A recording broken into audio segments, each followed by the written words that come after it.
Tab বল BPL 2025-এর জমজমাট ফাইনালে শনিবার ৮ নভেম্বর শেষ হাসি হেসেছে খুলনা টাইগার্স। খুলনা টাইগার্স ২০ রানের ব্যবধানে পরাজিত করে শরীয়তপুর দুরন্ত ফাইটার্সকে।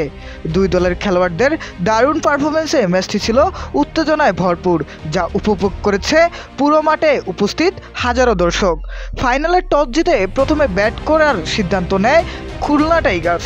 শুরুটা খুব একটা সহজ হয়নি। প্রথম ১০ ওভারে দুরন্ত ফাইটার্সের বোলাররা ব্যাটারদের চাপ সৃষ্টি করেছিল, কিন্তু শেষ ৫ ওভারে জড়ো ব্যাটিং করে খুলনা টাইগার্স তাদের স্কোর বৃদ্ধি করে। নির্ধারিত ২০ ওভারে তারা ৪ উইকেট হারিয়ে সংগ্রহ করে ২০৮ রান। জবাবে ব্যাট করতে নেমে শরীয়তপুর দুরন্ত ফাইটার্সও লড়াকু মনোভাব দেখায়। ওপেনারের শুরুতে কিছুটা আক্রমণাত্মক খেলে, তবে দ্রুত উইকেট হারায়। মিডল অর্ডারে ব্যাটিং দিয়ে কিছুটা উত্তেজনা ফেরানোর চেষ্টা করলেও শেষ পর্যন্ত ২০ ওভারে ৮ উইকেট হারিয়ে তারা সংগ্রহ করতে পারে ১৮৮ রান, যার ফলে ২০ রানের ব্যবধানে ম্যাচটি হেরে যায় শরীয়তপুর দুরন্ত ফাইটার্স। ম্যাচে আলাদা করে নজর কেড়েছে কিছু খেলোয়াড়। খুলনা টাইগার্সের শুকুর সর্বোচ্চ ছক্কা মেরে দলের গেম চেঞ্জার ভূমিকা পালন করেছেন।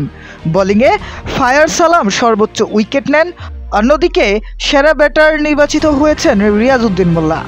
ম্যাচের ম্যান অব দ্য ম্যাচ হিসেবে নির্বাচিত হন শুকুর ও রিয়াজউদ্দিন মোল্লা। পুরো ম্যাচ জুড়ে খুলনা টাইগার্সের বোলাররা কৌশলী ছিলেন। বিশেষ করে ম্যাচের শেষের দিকে তাদের নিখুঁত বোলিং প্রতিপক্ষের ব্যাটারদের বিপাকে ফেলেছে।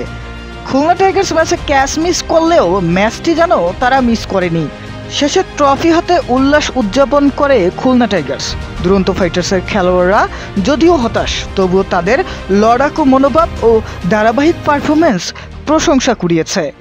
বাংলাদেশের প্রথমবারের মতো আয়োজিত ট্যাব বল বিপিএল 2025-এর ফাইনাল প্রমাণ করল ছোটবেলা থেকে শুরু হওয়া ক্রিকেটের চমকপ্রদ লড়াইও দর্শকদের কাছে এক অনন্য উৎসব হিসেবে স্থান পায়।